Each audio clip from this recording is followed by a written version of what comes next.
We'd like to start this afternoon's presentation with a land acknowledgement.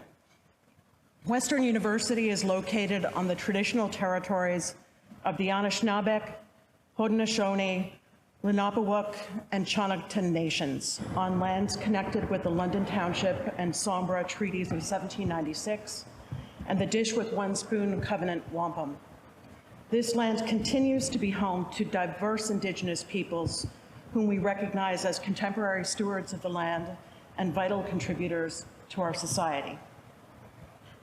Making this acknowledgement is meant to inspire understanding, commitment, and action towards furthering relationships with Indigenous communities here and elsewhere. This is one way we can and must educate our imaginations. My sincere thanks to all of you for joining us here this afternoon. Happy Homecoming Week. My name is Menina Jones, and I am a proud Western alumna. I graduated in 1984 with a BA in English, and because I was having so much fun, I followed it up with a master's degree in 1985. After studying and working elsewhere, I returned to Western as a professor in the Department of English in 1995, and now find myself chair of the Department of English and Writing Studies. We are delighted to welcome you both in person and online for this opportunity to celebrate one of our faculty's great strengths, harnessing the rich power of the imagination through the vitality of literature. This is the inaugural lecture for the renewed Robert and Ruth Lumsden Professor of English. The late Ruth Lumsden, who died in 1996, was executive secretary to 5 of Western's presidents. She took courses as a part-time student between 1969 and 1979, receiving a BA in Arts in 1979. So inspired was she by the courses she took in English that Ruth Lumsden left $1 million to Foundation Western in her will for the establishment of a professorship in her and her late husband's names. The Robert and Ruth Lumsden Chair was created in 1999 to recognize an English professor who has an established reputation in research and an excellent record in teaching. Professor Diana Bryden, now a distinguished emeritus professor at the University of Manitoba, was first to hold the chair, followed by now Professor Emeritus Stephen Broom. There could be no one more suited to take up the prestigious legacy of this position than Professor Joel Faflak. Joel is one of the few people in this room whose history at Western runs even deeper than my own. Holding 3 degrees from Western, Joel is author of numerous books, articles, and edited collections on literary romanticism, psychoanalysis, literary theory, and pedagogy. He is also an institution builder, especially in his role as the founding director of our School for Advanced Studies in the Arts and Humanities, or SASA. Regularly cited as one of the university's best teachers, he is a past recipient of the Edward J. Pleva Award and the Ontario Confederation of University Faculty Associations Award for Teaching Excellence. So, just one housekeeping note before I cede the stage to Joel, and that is that there will be a question and answer period after Joel's presentation. There will be microphones circulating, and I would ask you not to ask a question until you have a microphone in your hand. The acoustics of this room are such that no matter how robust you think your voice is, you can't really be heard around the room without a microphone, and our online audience will miss the question altogether. So, Joel's topic today is one that is never far from the hearts and minds of those of us in English and across the Faculty of Arts and Humanities. But more than that, this afternoon we'll hear why it's a topic of pressing relevance to everyone. He asks, what does it mean to educate the imagination? Please join me in welcoming Dr. Faflak.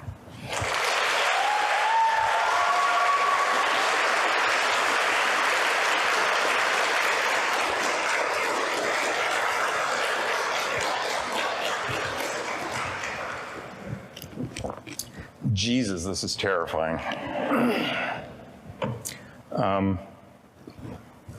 Thank you, Menina, for that introduction. Coming from you, it means a great deal to me.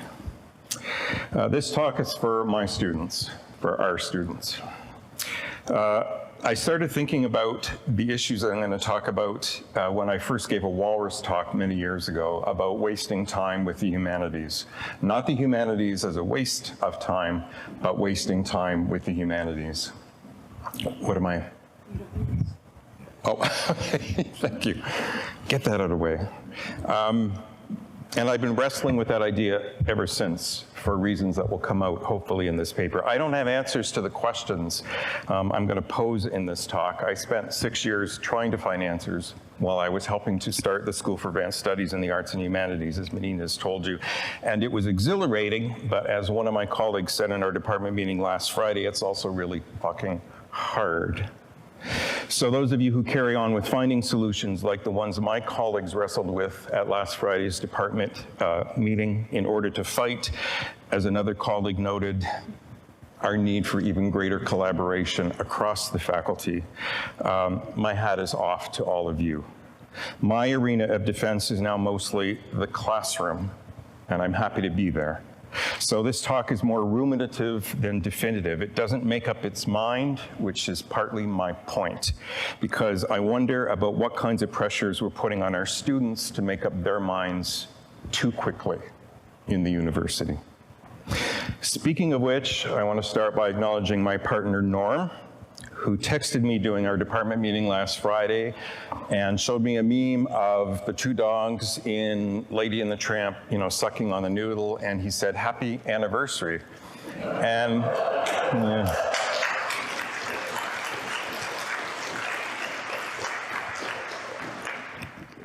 And I looked at the text and I said, "What anniversary?" And thus you see what living with me for 32 years has been like. Jan, Jessica, I hate you for putting the reception after my talk. You know I need a drink. I like to think of it as a drinking opportunity, not a drinking problem. But thank you, and thank you to everyone in your office. Above all, to my colleagues in English and Writing Studies, I have been terrified to present in front of you. Call it neurosis, but it's why I asked for this talk to be open to a wider audience, which I mean is the highest compliment to all of you, and by way of thanking you for permitting me this honor. I know there are many equally deserving. I hope to honor that legacy, Diana Bryden and Stephen Broom before me, as a tribute to your intellectual and creative talent. And to all of you here, besides that, not to rank you second, thank you for coming. More immediately, this paper comes from a talk that I gave at Dalhousie last year, appearing next year in a Cambridge University Press volume on Percy Shelley's Legacy to the Future, edited by Kate Singer and Omar Miranda. My thought and writing are grounded in the long Romantic century, 1750 to 1850, specifically Romantic poetry. We're not all fans of Romanticism, we're not all fans of poetry, but along with art, music, film, poetry is one of my lifelines to survival, so please indulge me. I fear that this talk may also get to sound preachy. Deal with it. What I have to say emerges from my experience as teacher and scholar, but also very particularly as the former director of SASA, which was the first time I was called upon publicly to defend the humanities to what we so quaintly call the real world out there. Doing so faced me with the compromises we're increasingly being asked to make to appear relevant. I had to make the Kool-Aid. I didn't always want to drink it. For me, as someone who abandoned school for business only later to realize what I'd abandoned, and believe me, I remember my mother reminding me about that. She hated the fact that I gave up university to go into business. We thought you were going to be a great teacher. And then when I gave up business to go back, she said, "You were stupid. You gave up all that money? What were you thinking?" Seeking relevance has always been for me a necessary, productive, but always a fraught gesture. That said, what SASA has become, especially through the efforts of Patrick Mann and most recently Arasuksi, and above all its students, tells me we were on the right track. I never thought the school was the only way to go. but I did hope it would highlight why the work we do in literature and beyond matters and needs to matter. Some of you may disagree with that, I realize. I want to share two anecdotes. I recently served on the Rhodes Committee to forward students from Western to go on the provincial interviews to prove that they're serious Rhodes material. It's a humbling experience. While I was skipping high school, crop dusting with a 40-ounce bottle of vodka, they're starting NGOs and solving word poverty and making a lot more money than I ever made when I was in business. I did note that one student's eyes lit up when I asked them about their performance in Dr. Krukrowitz in a high school production of Suddenly Last Summer. I can assure you my high school never did a production of Suddenly Last Summer. Another candidate was effusive about the performances of violinists working in Western and Carnatic traditions. All the candidates came just a little more to life when we asked them about art and culture, apart from business, science, medicine, engineering, etc. That's to say, most of the candidates are not from the arts and humanities, though I'm reminded that Levi Horde, graduate of our faculty in SASA, was a successful Rhodes candidate and is now working with queer theorist Jock Halberstam toward their PhD at Columbia. Norm and I had brunch with Levi last year in North Harlem, and I can't begin to tell you the satisfaction that comes with knowing that someone like Levi is out there fighting for trans rights on our behalf. And I've lost the, applaud. Which makes me pause to acknowledge more recently the kinds of talent we have shown from our faculty at the Global Undergraduate Awards in 2023. Here are the highly commended, and here are 3 global winners, all in arts and humanities. Please applaud again.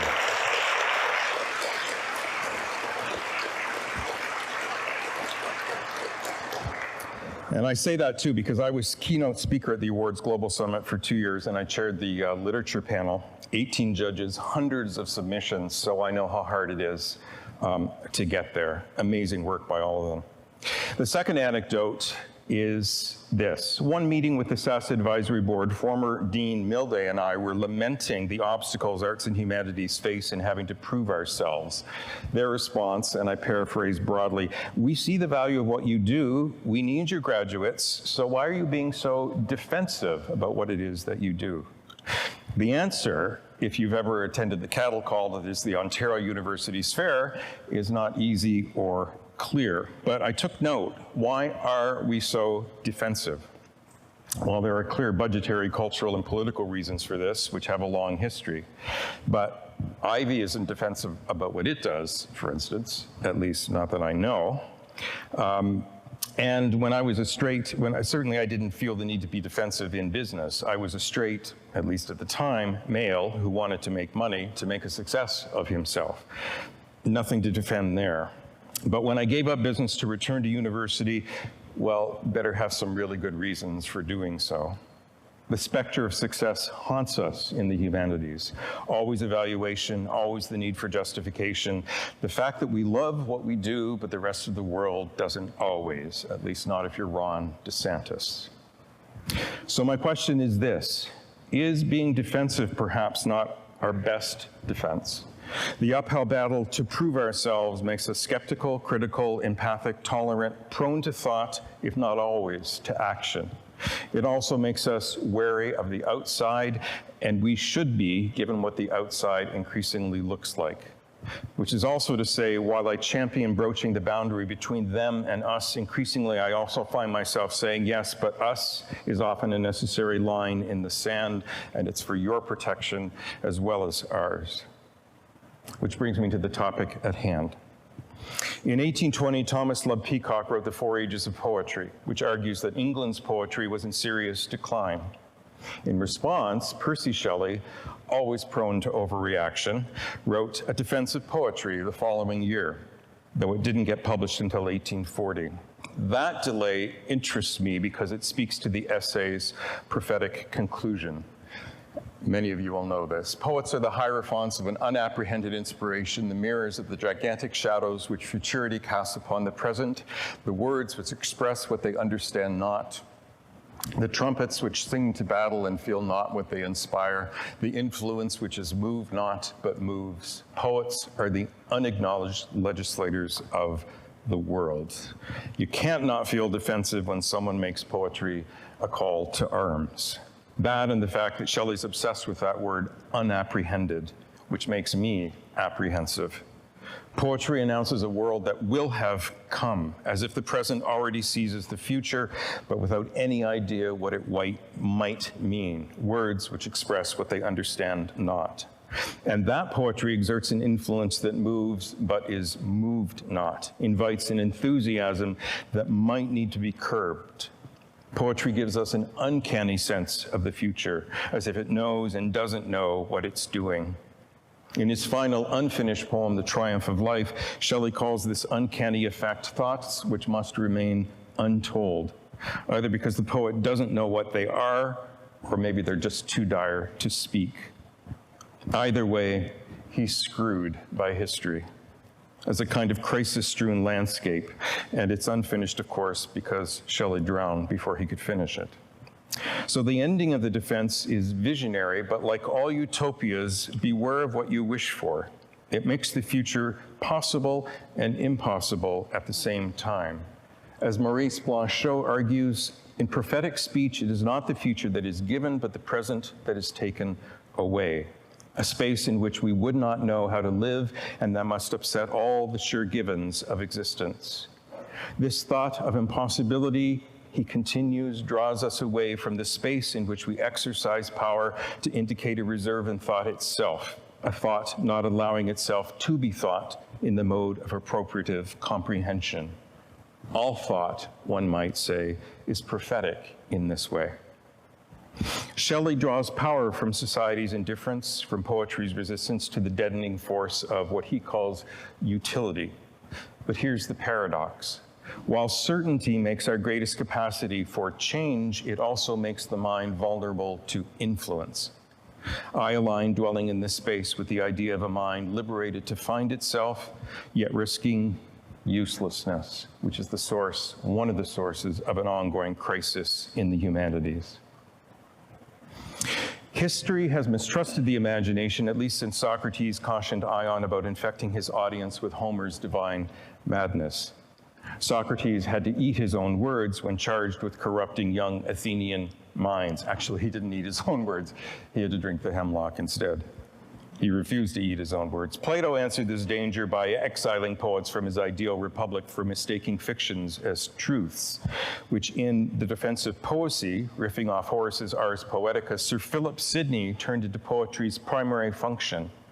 Each age finds poetry caught between pleasing or teaching, between entertaining and being useful.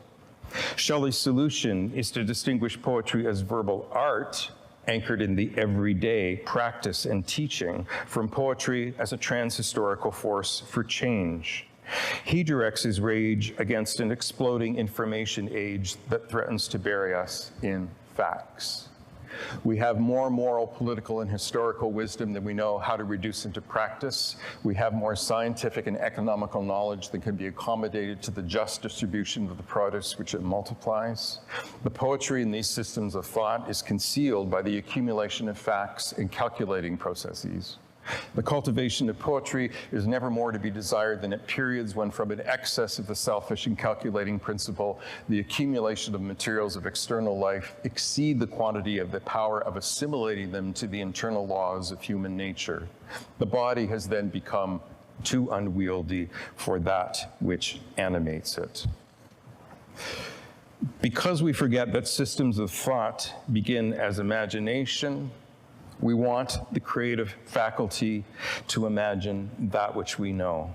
We want the generous impulse to act that which we imagine. We want the poetry of life. Our calculations have outrun conception. We have eaten more than we can digest. Shelley is such a drama queen. He's just so over the top in every statement that he makes. I always think that he would end up with, Byron on RuPaul's Drag Race. Except, of course, Byron would win. I'm struck by that word want. It signifies a deficit that needs to be turned into a surplus, but also a desire for something ever more about to be but can't. Poetry needs to be both, he calls, center and circumference of knowledge, both the force animating change and the form this change will take, both mirror and lamp. In doing so, it ends up outrunning its own conception. Indeed, there's something voracious about poetry's drive to find new lands for the imagination to conquer. Poetry, he writes, enlarges the circumference of the imagination by replenishing it with thoughts of every new delight, which have the power of attracting and assimilating to their own nature all other thoughts, and which form new intervals and interstices whose void forever craves fresh food. To imagine that which we know is to create knowledge, then to put that knowledge into action, but then to overturn that knowledge before it comes just a meme in the next news cycle. Poetry generates its own creative energy. This is its vitally metaphorical nature, but in the process, it eats its young, an entropy uncannily similar to utility itself. Talatimer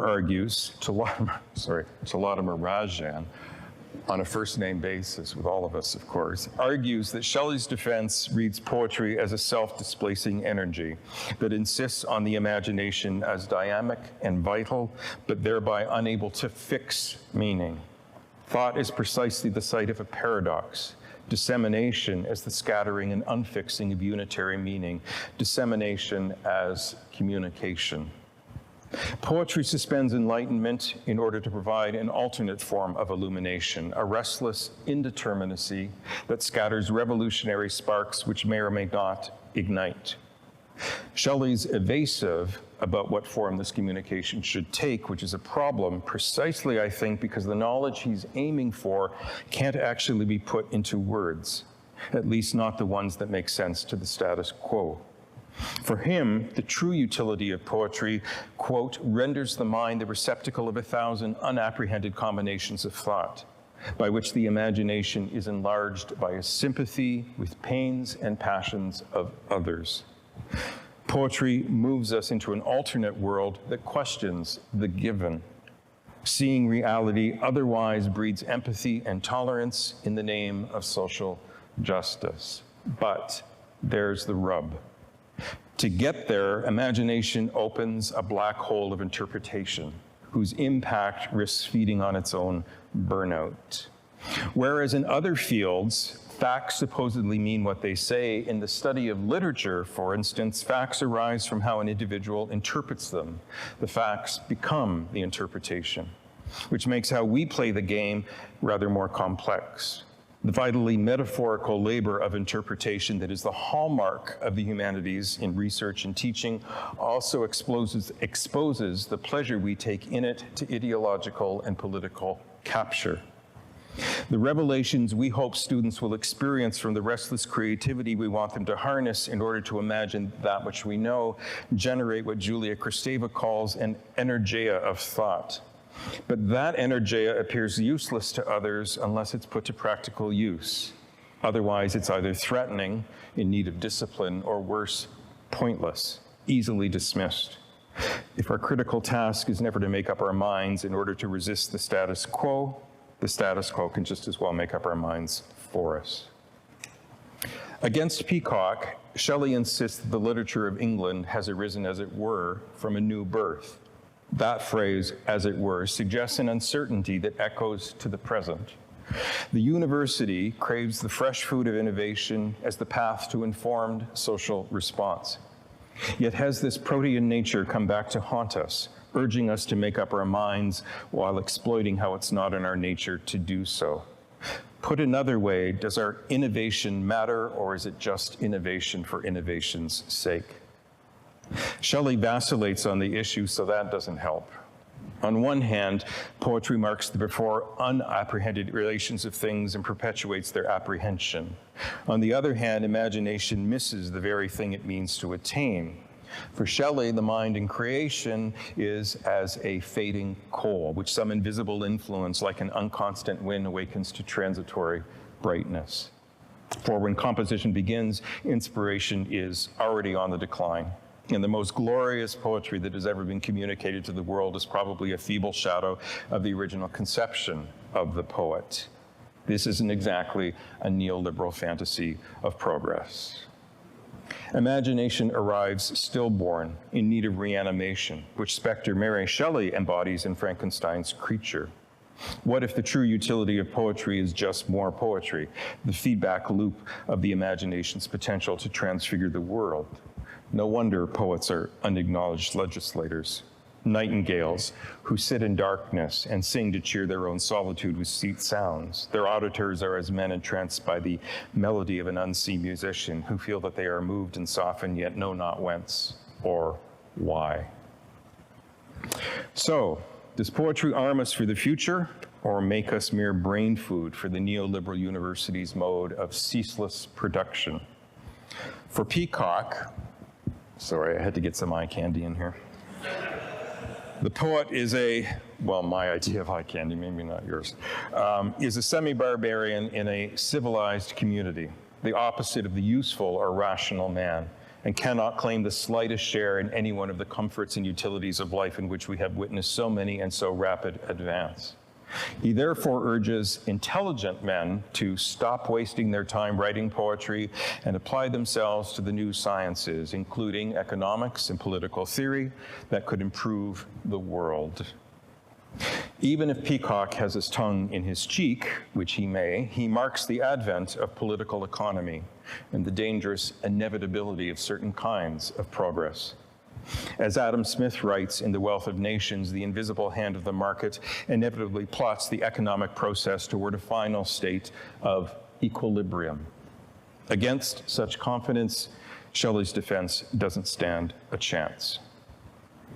Paul Reiter and Chad Wellman argue that the self-understanding of the modern humanities didn't merely take shape in response to a perceived crisis, it also makes crisis a core part of the project of the humanities.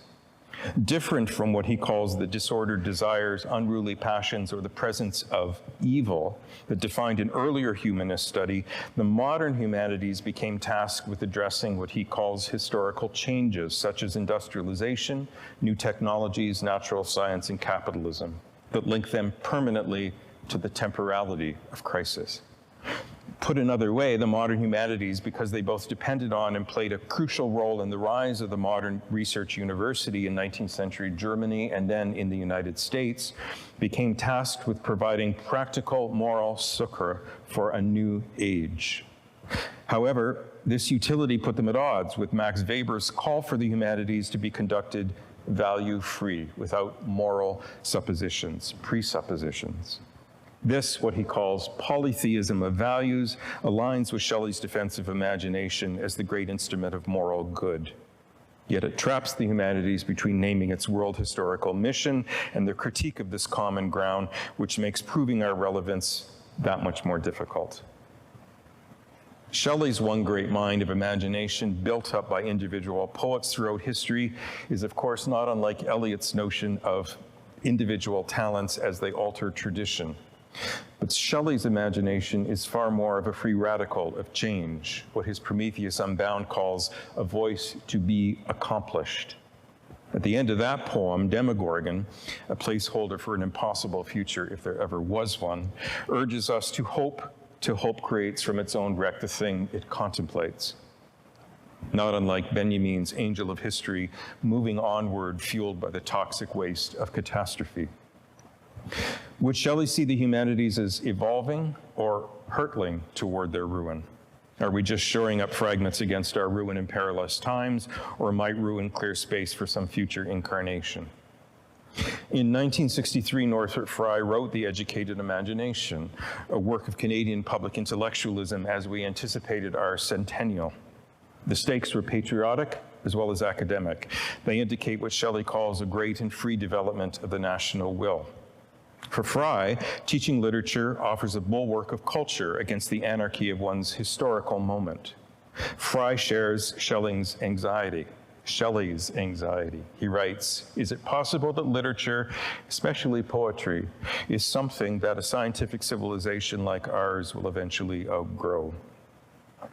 Frye, of course, saw literature as an autonomous, imaginative realm that expresses something like Weber's polytheism of values. Literature needed to reach beyond history in order to promote and outmaneuver, what Shelley calls promoters of utility. Fry thus asks us what it means to be educated in the first place. But if the root of education is educara, to train, bring forth, lead forward, raise up, then Shelley's defense leaves dangerously unstated what one is being led toward. Even Fry realized that a lack of common purpose might be our Achilles heel. Shelley's essay, he writes, is a wonderful piece of writing, but it's not likely to convince anyone who needs convincing. Of course, Fry assumes a certain kind of education. In Re-Educating the Imagination, Deanne Bogdan reminds us how Fry avoids issues like race, class, gender that shape how we teach and read, how a poem through its making but also its reading shapes an embodied reality. Poetry is an existential force driving us to pursue the new as the unknown. Ben Lerner begins his brilliant The Hatred of Poetry by quoting Marianne Moore's aptly titled Poetry. I too dislike it. Reading it, however, with a perfect contempt for it, one discovers in it, after all, a place for the genuine. The tension between I and it insists on an anonymity that engenders perfect contempt, yet at the same time names this diasporic site as a place for the genuine in which the I might find itself. As Moore herself writes in another poem, Picking and Choosing, literature is a phase of life. If one is afraid of it, the situation is irremediable. If one approaches it familiarly, what one says is worthless. With a nod to Shelley, Lerner writes that, as a rebuttal to the calculative avarice of a materialistic society, yes, got the right slide. As the calculative avarice of materialistic society, the use of poetry is therefore entwined with its uselessness, its practical utility. Yet it's precisely because of the contradictory nature of the poetic vocation, it is both more and less than work, that we are embarrassed by and disdainful of the poet's labor. Put another way, that poetry is always already arcane is perhaps the power of its impotence, the site of a necessary shame, a counterintuitive gesture, to be sure. Shelley himself said that Prometheus Unbound, one of the most inscrutable texts in the history of literature, was never intended for more than 5 or 6 persons. If that's the case for us in the humanities, no wonder we're fighting for enrollments. Who wants to live in that world of indeterminacy when the rest of the world seems to have such a sense of purpose? You might as well go into management. Shelley intended to write a second part of the defense, which was to have for its object an application of these principles explored in the first part to the present state of the cultivation of poetry. Instead, he wrote Adonais, an elegy on the death of John Keats that courts suicide and is a profoundly melancholic response to poetry's failure to have any practical effect. Yet that failure is also poetry's triumph. Like thought itself, poetry originates in lament, in acknowledging what goes missing in our search to find meaning, which challenges us, hopefully, to keep going. Educating the imagination means fulfilling that potential. But there's the danger. We now exist on the fault line between a literature that tells the truth otherwise and one that needs to be put to use so that we don't get trapped by the given. A poetry that never lies because it never affirms has morphed into fake news and alternate facts. Social media and ChatGPT now interpret the world for us. Add to this the existential threat of pandemics, climate change, extinction itself, and we have Shelley's West Wind as a perfect storm, a neoliberal academy in which the humanities can't not cede to political economy and social relevance, or else they'll perish altogether. Maybe we shouldn't assume the humanities have intrinsic value. Addressing the tension between universality and difference, Judith Butler argues for critically reevaluating what cannot be measured by the metrics by which the humanities are increasingly judged. Yet it seems we can only now measure resistance in terms of what we desire to resist. More ominously, we have to ask what grievable lives get lost in the process. For Paul W. Kahn, the humanities need to exist in the gap between what we know and what we create. One interpretation can only be met by another interpretation. What I have called thinking with is what the humanities have always taught. As a lawyer, Kahn knows the truth is fungible. One person's interpretation means liberty, while another's leads to incarceration. Yet poetry has a different legislative impact, one that demands humility before the power of creation that is revealed through the subject but is not possessed by the subject. Kahn goes one better than Butler. This experience of free creativity, which goes to the heart of who we are but remains a mystery, is as close to the sacred as many of us are ever likely to get. Such a statement seems dangerously close to Fry's notion of literature as secular scripture, but I don't mean to equate sacred with conservative notions of scripture. Rather, I mean how the study of literature opens our minds to the migrations of historical change, and thus to modes of existence we dismiss at their and our peril. The issue isn't new, probably to anyone in this room, but it seems especially urgent in the present as we face the exploitation of teaching faculty to keep the game in play, the employment challenges faced by our students, grads and undergrads, not to mention the existential threats of climate change and global instability, or the fact that BIPOC or queer lives still don't matter as much as they should, or that were I giving this talk in Afghanistan, I'd be speaking to a room full of only individuals with penises.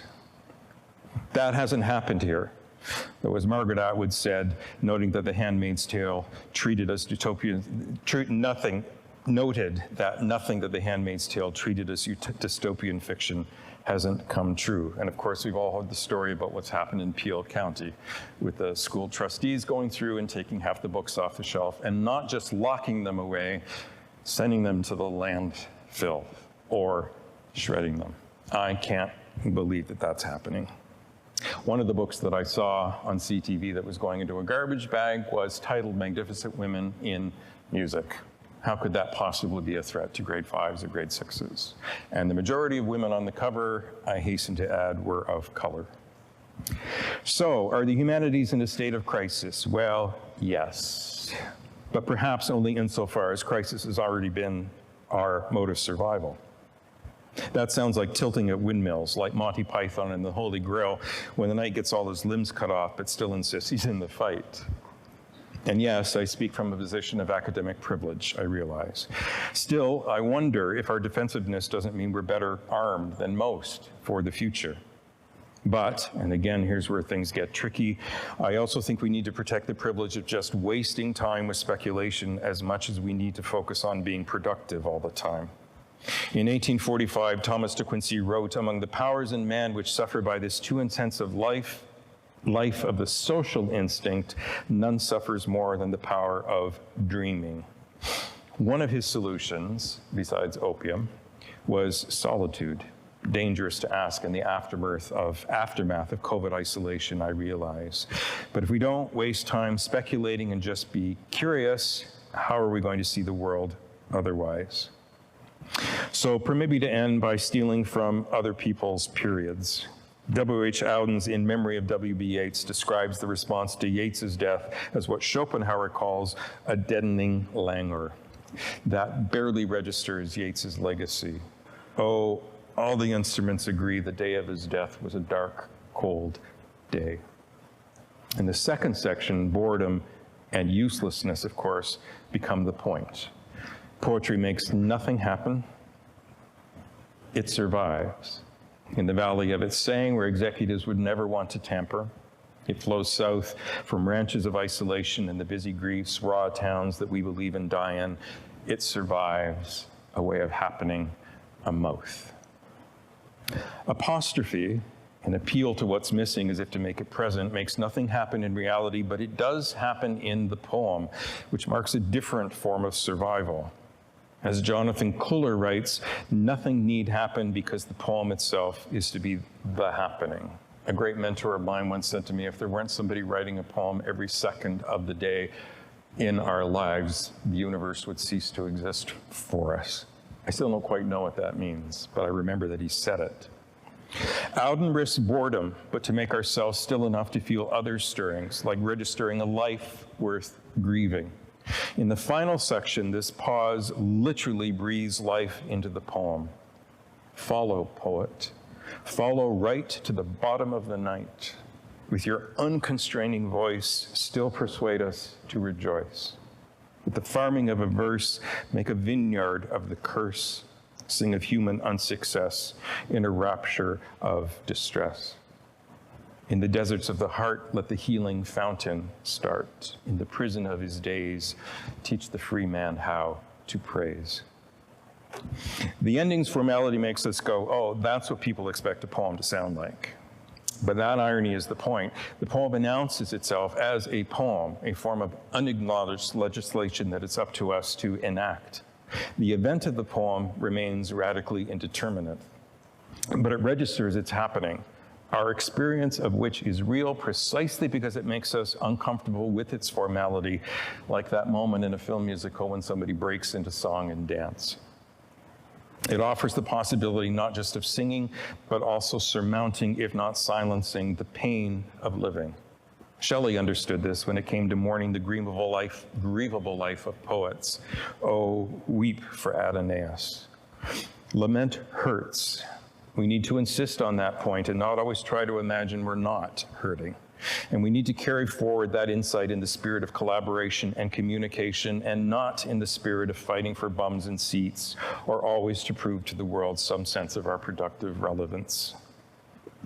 Permit me to finish then by plagiarizing my own walrus talk from several years ago.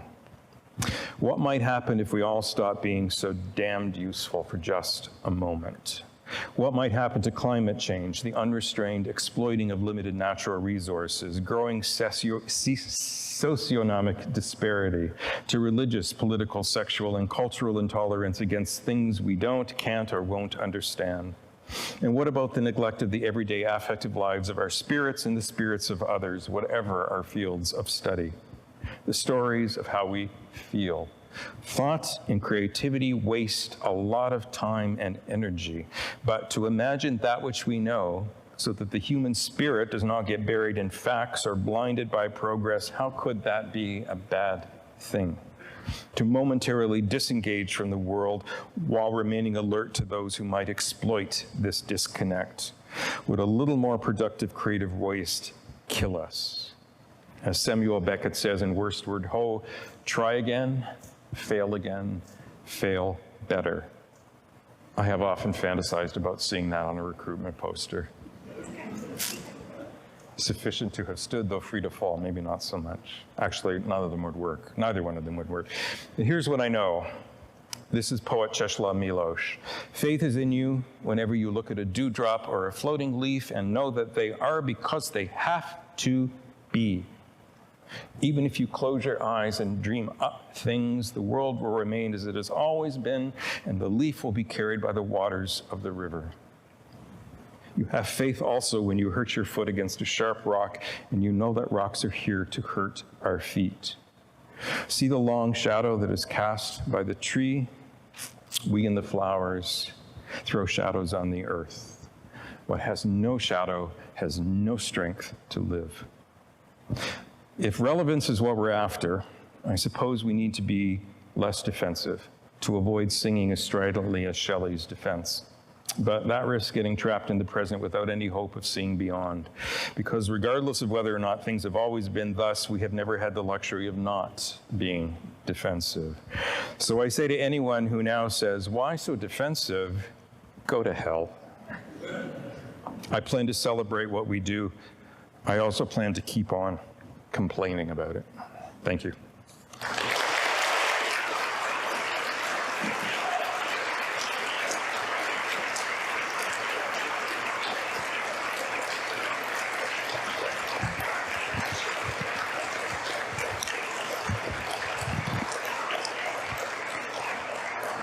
Thank you, Joel. Joel has agreed to take questions. I didn't agree, but they told me I had to do it. And we have runners for the microphones. My question is, who may win the war between poetry and artificial intelligence? Say that again, David. Who may win the war between poetry and artificial intelligence? I have to believe poetry will. I have to believe that artificial intelligence will, I mean, I'm not on the bandwagon about it, and I'm not on the bandwagon about ChatGPT, but let's face it, they're here to stay. And I want to know what creative possibilities they might offer to our students in terms of expanding their imaginations without that doing their thinking and their creativity for them. And that's going to be a hard battle for all of us to fight. If we can figure out a way to do that, hallelujah. I do think poetry is going to win. Yeah.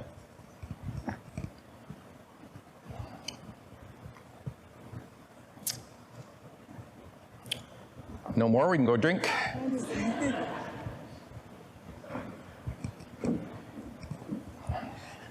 Thanks, Joel. That was great. I'm from the Department of Classical Studies, where we very often equate poetry and imaginative literature as a whole. Often when we say, you know, I teach Roman literature, what we mean is I teach Roman poetry, and we make that division. And you know, your title was about imagination, and you spoke a lot about poetry. Maybe I missed it, but I didn't really get a sense of the relationship between that you see, or even that Shelley sees, you know, between the specific shape and form of poetry and the sort of wider work that the imagination does. Can you talk a little bit about the Sure. place of poetry in particular? Yeah, he creates a tension between, I mean, he's talking about the verbal art of poetry and the formation of poetry, as it were, and the teaching and studying of poetry. And this is where it gets a little paradoxical, because at that point, the form of poetry, if I can put it that way, or the verbal art of poetry, concretizes the imagination, turns it into, almost ossifies it, as it were. And the only response to that for Shelley is the production of more poetry, as it were. But beyond that, he's also thinking of poetry you know, with a capital P, if I can put it that way. Poetry is simply the imagination itself and the creative force of what the imagination produces for us.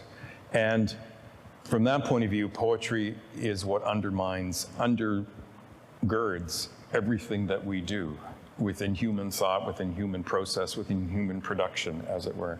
And losing track of that, I mean, for me in psychoanalysis, imagination is fantasy with a PH. Everything is rooted in an active imagination.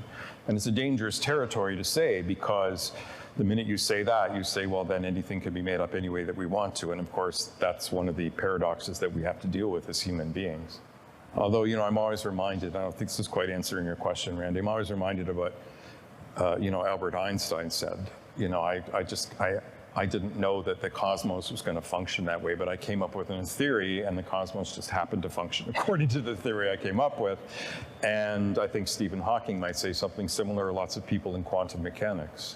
You know, it's a world of radical indeterminacy out of which we create poetry, which is to say not just poems, but we also create forms of knowledge out of that. It's necessary to do that. And yet at the same time, and this is where the breeding of empathy and tolerance comes in for me, the moment at which we realize that these are arbitrary, indeterminate forms of knowledge, we can then change them, we can then alter them.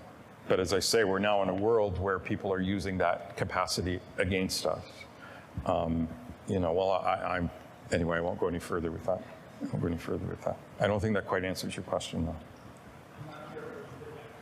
Okay, good.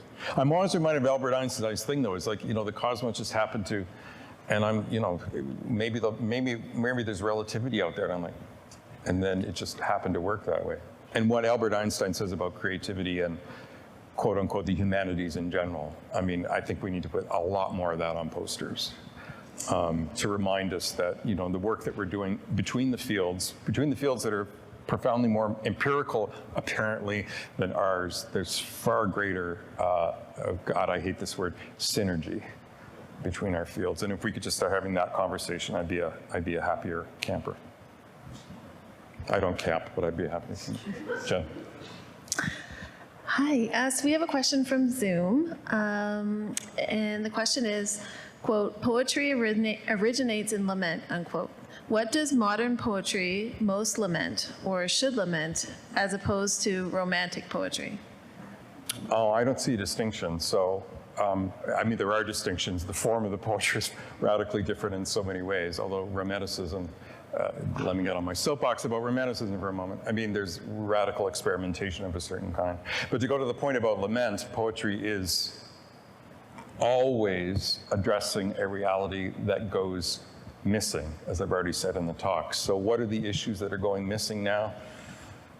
Give me a pen and I'll write down, 40 of them. I mean, we all know what the things are that are missing, that we're not dealing with in society, right now. What are the things? What are the things we need to lament, or, at a profound philosophical level for me, it's the fact that thought always misses what it attains.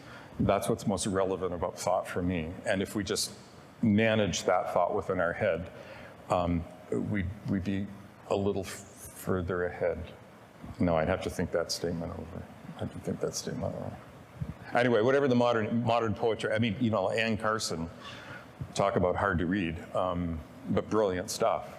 But then, poetry by people like Billy Collins, which speaks more to the immediate. All of these poems are dealing somehow with hurt of certain kind and melancholy of certain kind and things that we are not giving ourselves time to see in society. And we all know what those obvious things are, but that's the problem, is that they're so fucking obvious and we miss them. I'm ranting now, sorry. Thank you. Mm-hmm.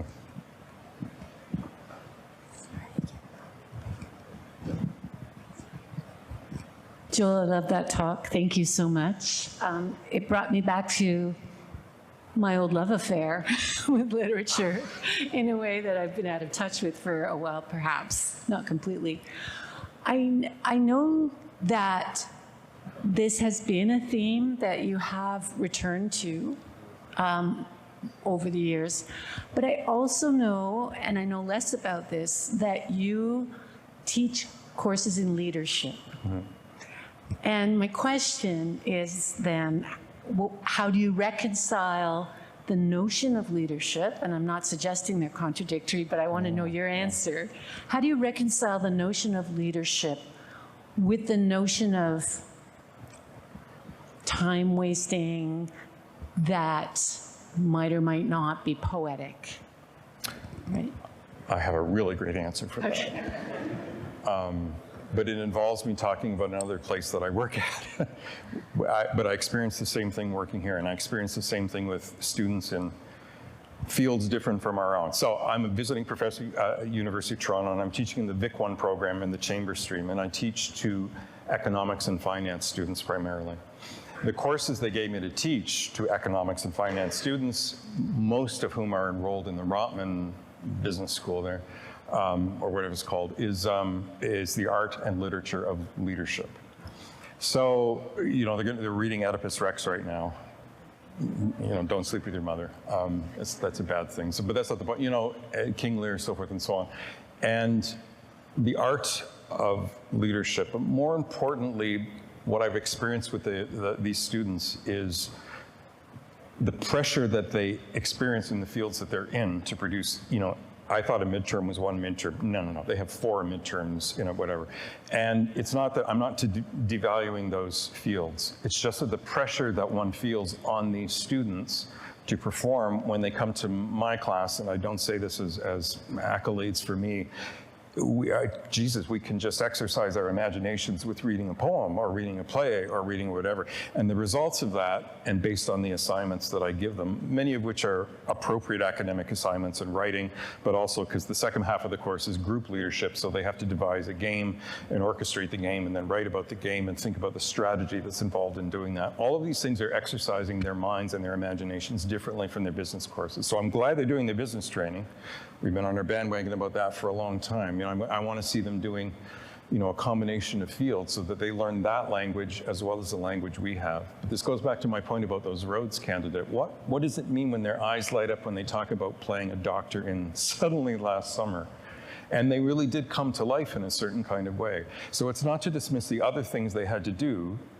They wanted to do those things, but I just question, and I'm not criticizing, I'm criticizing the university in total. I don't mean this university. I mean what universities have become. We've just created this atmosphere of such pressure for our students to be this thing that we need this, to see them be right at this particular moment in time. And they're finding joy along the way. And sometimes that joy comes with dealing with lament and dealing with something that they're, we know the mental health issues that all of our students are dealing with. That's a rambling answer to that. But that's my immediate response, is when you're in a leadership course like that, and you can have them read a poem and have them read a play and act out in their minds and in class and through their assignments why whatever it is they're imbibing from the humanities is giving them a different set of what we call skills. But more than that, it's giving them a greater sense of the longevity of their ability to understand their survival in life, not just for the 4 years they're here, but way past that. That's what we're always up against in the humanities. You're all in it for the long haul. You're not in it for 4 years in the job at the end of it, although we want that for you. You're in it for, this is going to be a life learning process. Okay, I'll shut up now. Sorry. Oh, that's dangerous. Don't give her a microphone. We have time for just, I think, one more question, so go ahead. Oh, like someone else? Oh, me, okay. Nice work, kid, good talk. I guess my question is, a lot of us, or I know I have, tied the idea of industriousness or productivity with purpose. And so if you're recommending that we kind of sit in this kind of boredom or idleness, how would you recommend not feeling a sense of existential, what am I doing here? I don't know if this is an answerable question that I'm asking you, so no pressure, but thoughts? You told me you weren't coming.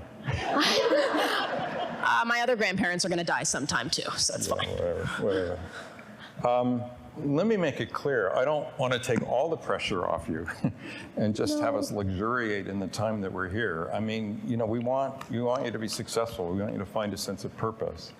Jay, this is not going to answer your question at all. Finding a sense of purpose, though, that's a really good way of putting it. So, you're going to have to solve, you're going to have to write assignments, you're going to get graded for them, so forth and so on. I think the system, and maybe it was always this way, I don't know, I never thought to question it when I was going through, so I just did my work. Maybe the system is designed to not, and unconscious on the system's part, I don't know if anyone's out there figuring this out to punish you for it, but I think it's just, we just don't stop sometimes. And especially in the humanities, we forgot, if you're doing philosophy, you're doing theory, so many other things, you need to slow your mind down and spend time feeling stupid as hell with the stuff that you're reading and not worry about the fact that you're mastering it. And we don't spend enough time allowing our students to do that, I feel, sometimes. How's that for qualifying everything I'm saying? I do feel we sometimes lose a sense of that, and I've been as guilty of it as anybody else. Finding a sense of purpose, though, and value, that's important. I'm trying to talk so that you don't talk anymore. So Are you trying to I was going to say thank you very much. I think you deserve your drink or 5 now. There you go. Did you bring a shaker with you? Can we squeeze just one more in? I think there was a question up here. Levi.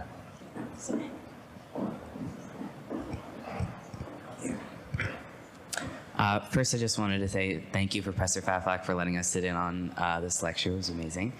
I just wanted to ask, as a first-year university student and a human being who can think, I am terrified all the time. And you quoted so many incredibly intelligent people. I'm surrounded by so many incredibly intelligent people. I would love to hear your thoughts on what it means to be a young person and an amateur, and who's writing pretty bad poetry at the time, and there's a lot of pressure being surrounded by all these amazing ideas, and I would love to hear you speak on how to wrestle with that as someone who doesn't feel like they can always make the work that they want to the world to see. Great question, Levi. The first thing you need to know is that there isn't any tenured professor in this room who doesn't feel terrified every moment of the day and that they don't know enough. And if they're telling you any differently, they're lying to you at some level. I mean, this is my point about the fact that we're always in a system of being evaluated and having to justify. And so it's what makes us better thinkers and better writers. So as I probably said in the first class that we did, there's no gold standard for perfect thought. There's no gold standard for the perfect essay. I think there was when I was being educated. And we want you to get better. Don't get me wrong. We want you to produce as good a thing as you possibly can. And yet at the same time, we're all in the same game as not wallowing in our ignorance, but we all have a certain, what we know is what we know, and that's great. When we insist on that's the only body of knowledge that we have, everything would just fall completely flat and completely dead. So the more that we admit to ourselves that we don't have all the answers, which is turning over to all of you and asking what it is that you know. You don't have all the answers. We probably have more answers than you do at this point, so let's just be clear about that, okay? But apart from that, our collective ignorance, you've heard me go on about this, our collective ignorance is what matters, should matter in the process of what it is that we're doing. And being able to just say, oh yeah, I'm terrified, I'm gonna screw this up and whatever. Great, okay, now that's out of the way. Let's move on. But it needs to be said, because when I was going through, you couldn't say that. You could say it at the bar after 5 drinks to your peers, but you couldn't say it in class. Or they might point you out and make you feel like you didn't know. Anyway, thanks for the question.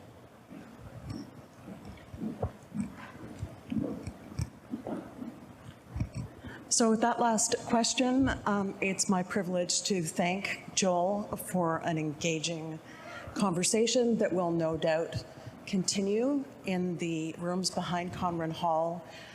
There's a reception there for everyone in the room. And thank you, Joel. Thanks, Ming. Thank you.